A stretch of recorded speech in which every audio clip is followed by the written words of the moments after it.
Saudações, nobres ouvintes do podcast Sem Esperança. Vou fazer para vocês uma resenha do livro do Marcondes Gadelha, né? O Sonho Sequestrado, sobre a campanha do Silvio Santos.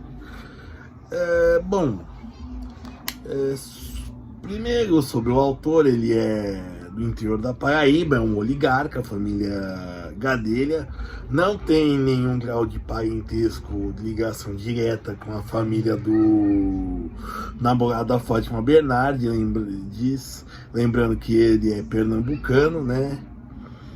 Mas é um político de velha guarda, aqueles que estão lá, além de já terem ocupado vários cargos no governo, tanto os eletivos quanto os ministérios, secretariados, embaixados, por aí vai, né?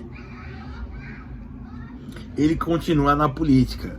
No contexto da época, ele foi senador por 2 mandatos, não sei, ele não ficou numa biografia dele, ele não fala se ele foi que nem o Aécio Neves ou a Gleisi Hoffmann, que se elegeram senadores, caíram e perderam público e eleitorado, na verdade, né? E tiveram que se eleger deputados, ou, bom, enfim. Assim, sobre o livro, é um depoimento em primeira pessoa. Ele tem o seu valor, como documento histórico, mas historiográfico talvez deixe a desejar. Pode ser usado como fonte, claro, mas contudo, eu acho que para fazer uma historiografia sobre, digamos assim, a campanha do Silvio Santos, eu acho que a tentativa de campanha, eu acho que não vai rolar. Deixa eu ver, 2 coisas que esse livro mostrou. O Silvio Santos, ele não foi a primeira vez que ele tentou ser político e nem a última. Ele tentou no ano anterior ser prefeito de São Paulo e depois, em 92, ser também prefeito, do qual venceu o Dr. Paulo Maluf, certo? Ele conta que nesse caso, bom, primeiro assim, tem muito, ele aparece bastante, Silvio Santos, né? O Marcondes Gadelha, ele entra como o ele foi o vice-presidente na chapa, né? E ele era afiliado ao PFL, né? Que é um partido que não vai aceitar. Por quê? Porque ele era ele era como se diz? Ele veio da Arena, que era um partido pró-ditadura, né? Pró-regime militar. O Partido da Frente Liberal, que virou Democratas e hoje está unido com a União Brasil, né? E o PFL era ali liderado principalmente pelo já senador Antônio Carlos Magalhães, e ele dizia que tinha, digamos, um triunvirato contra a candidatura quando souberam dela. Que era o Collor, que era o principal candidato da direita. A esquerda ficava dividida entre o Leonel Brizola e o Lula, e o Collor dominava, isso também empurrado pelas organizações Globo, que também vão em contra, certo? E aí ele vai contar que tem uma figurinha muito de pequeno destaque, mas que vai crescer muito, que é o Eduardo Cunha, certo? Ele vai falar, né, que foi praticamente fins de outubro, começo de setembro, o primeiro turno ia ser dia 15 de novembro de 89, né, e bom, basicamente foi fenomenal, assim. Primeiro teve uns trâmites para tentar pelo PFL, ao qual o Silvio Santos já era afiliado, só que ele não conseguiu, o PFL não quis, aí tentou pelo PMB, partido pequeno, e aí ele já conseguiu. E era assim, muito em cima da hora, que na época era voto impresso. E a cédula tava com o Armando Correia ainda. O nome do Armando Correia tava no número 26 e tudo mais. Porém, o Silvio Santos ia esclarecendo no programa dele, certo?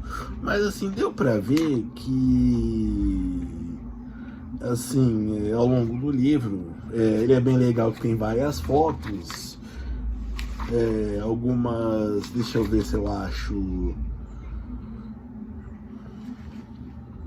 Aqui, por exemplo, dele tentando acalmar o Roberto Marinho.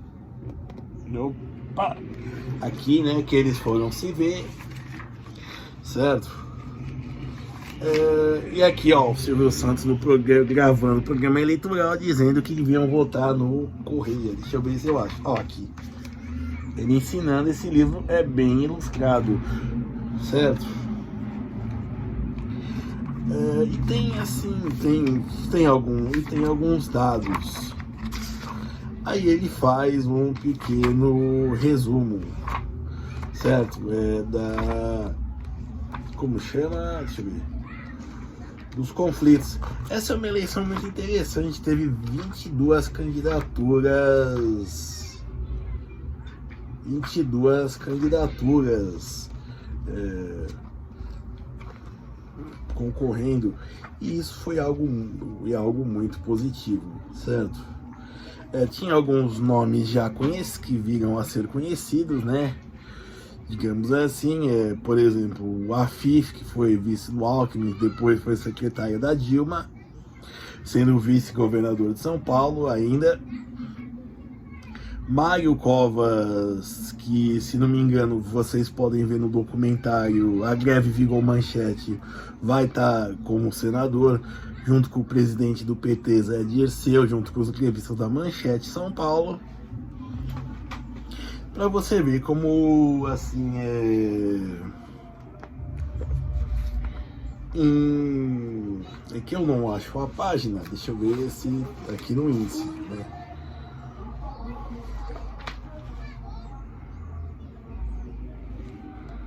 E aí ele fala sobre o dia, também sobre como seria.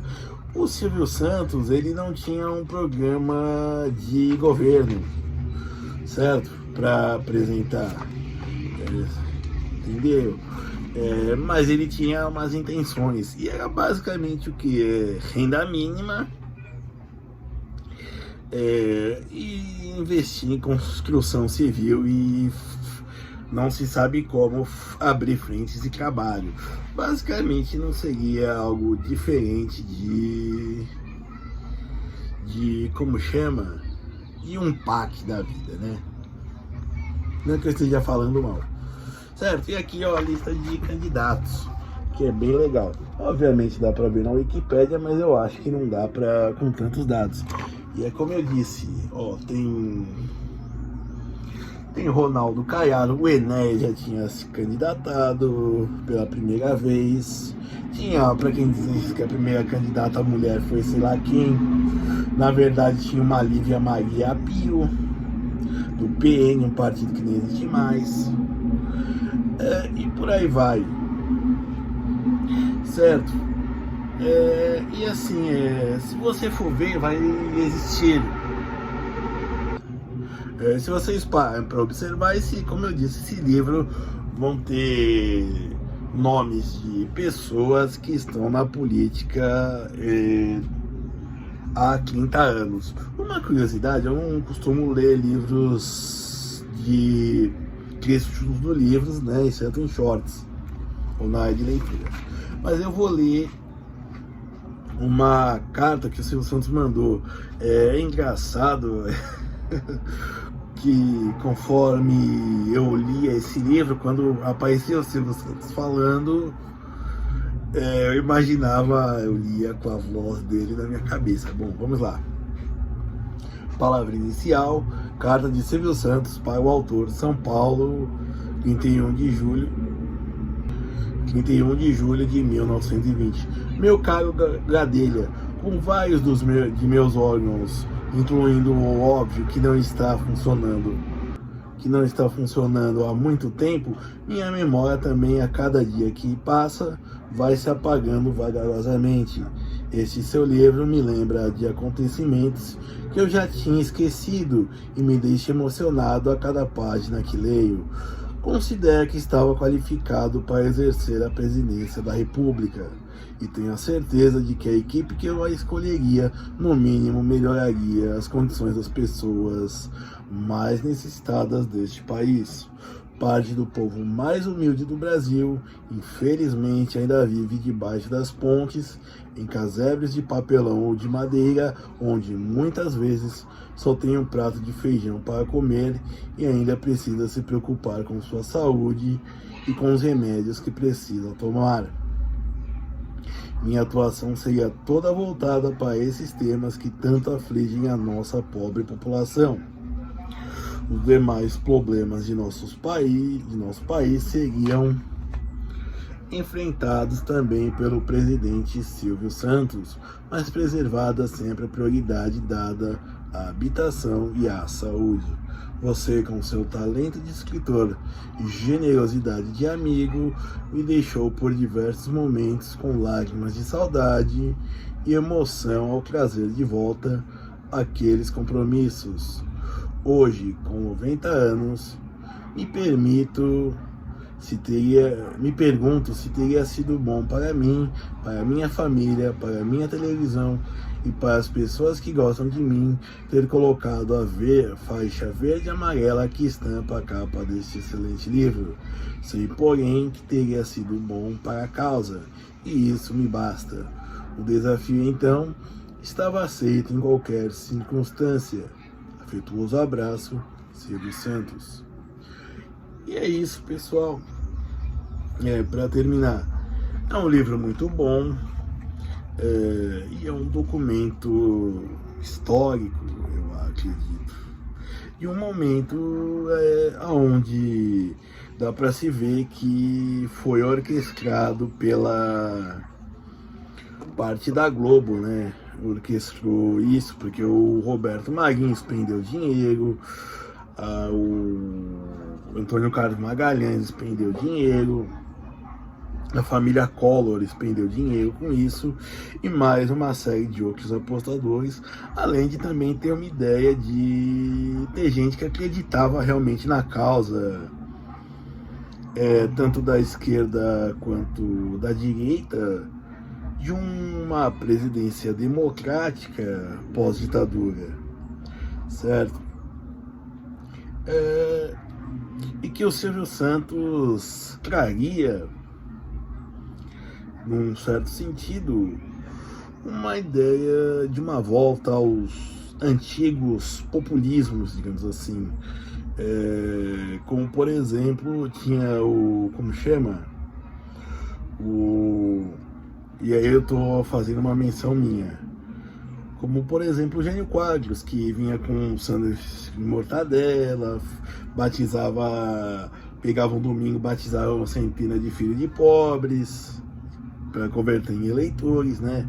Tanto os pais quanto os filhos futuramente, entre outros inúmeros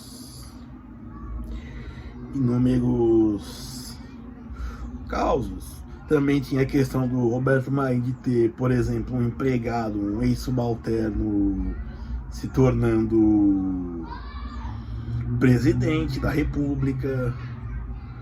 E simplesmente porque ele estava lá, era um petardo, não era que nem, por exemplo, um Enéas, um Maluf, por exemplo.